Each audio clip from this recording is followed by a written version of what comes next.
It's the first time for a long time that I've actually felt what I am actually feeling. I just tend to ignore my emotions, try to suppress them, try to get rid of them, or try to cure them. I actually feel completely lighter not trying to suppress or cure my emotions. How many times do you hear, oh, you need to stop, you need to cure, you need to get rid of your stress, your anxiety, or your overwhelm? And we hear this all the time on social media. This man has a cure for anxiety. Did you know anxiety has a simple cure? But what is fundamentally flawed is trying to cure, is trying to get rid, is trying to expel emotions from our life and trying to get rid of them from our system.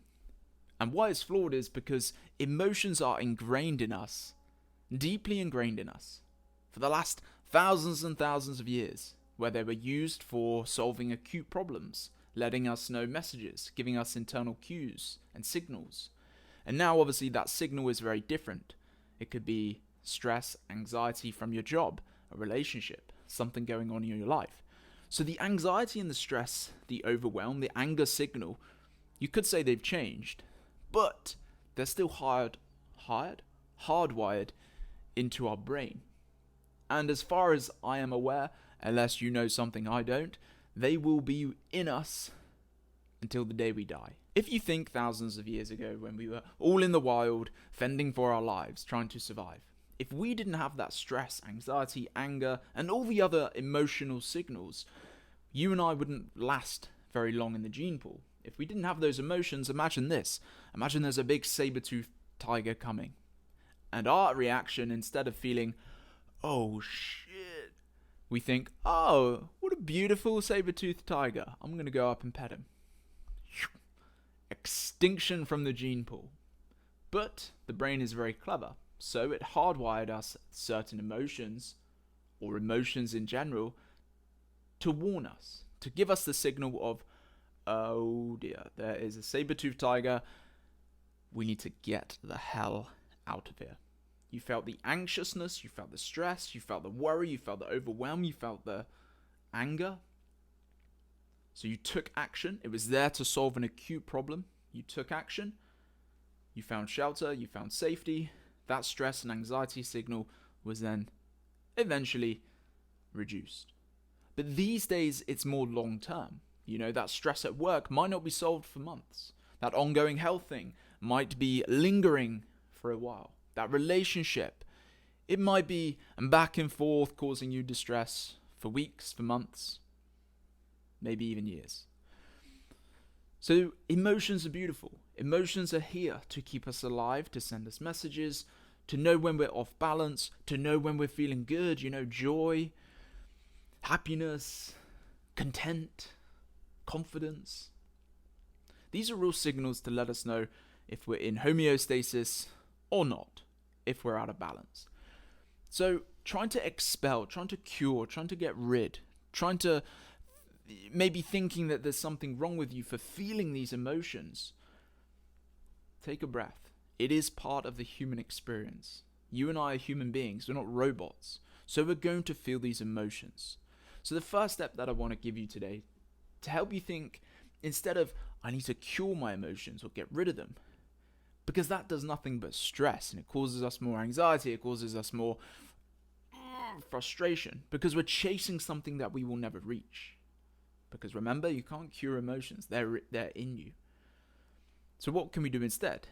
We have to learn to manage and live with them.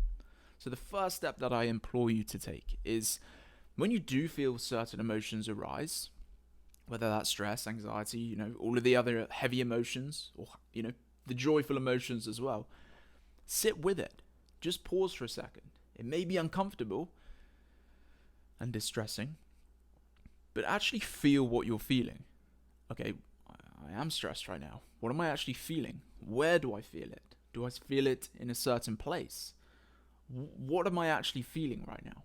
Because that feeling is the first step to awareness and better management of stress, anxiety, etc. Remember, going back to the wild, if you didn't feel that emotions, if you just suppressed it, got rid of it, you were gone immediately. So you had to feel what it was and think, shit, I'm anxious, stressed, we need to get out of here. Hopefully you survived. So that's the first step, is feeling what you're feeling. And this isn't in particular order. This is what works for me and helping with clients and members. The second step is to actually ask why. So while you're stopping and reflecting and thinking, okay, what am I actually feeling and why? Why am I feeling this way? Is there a conversation I'm not having? Have I moved in the last few days? What's my diet been like recently? Why do I feel unbalanced? Or could it be that thing at work? And these might sound superficial answers to you. And of course, these answers can go way, way deeper. But the point is to get you to stop and reflect and actually ask, what's the problem? What's causing us the stress and anxiety? Because we often overlook and go straight into, okay, I need to ignore that. I need to do my meditation. I need to do this. But actually, what is the problem? What's actually causing you the anxiety? Like I said, sometimes that answer will be apparent, but other times it will need help surfacing, which leads on to the last point, and that's tapping into your toolbox of practices to help that surface and to help manage the intensity of how you're feeling. And the practices go walking, meditation, mindfulness, breath work, sunlight, social connection, community, prioritizing your sleep, resting, daily exercise, nutrient-dense food, therapy, to name a few. And that's really personal preference, what you enjoy. But like I said, the practices will reduce the intensity and hopefully bring up a solution to what you're facing. And then you're managing the emotions and learning to live with them, as opposed to skipping all of that and trying to cure it. Because that's stressful, right? I need to cure. How do I do that? Like I said, it's a never-ending chase. So I implore you this week to try and take that approach with your emotions and how you're feeling. Because it's stressful trying to cure something which you will never end up doing. But when you manage and learn to live with the emotions, you can take control back and take a lot of stress and pressure off yourself, which ultimately is going to have a much better relationship with stress and anxiety and your mental health. One of my favorite teachers, psychology teachers, Carl Jung, once said, "What you resist will persist." And when we try to resist and suppress emotions, it just boils us up. They grow bigger. So this week, try not to suppress or resist, and try to accept and manage and live with them. And like I said, you'll feel much less intense pressure and less self-sabotage, less self-critical, and less of you thinking something's wrong with me.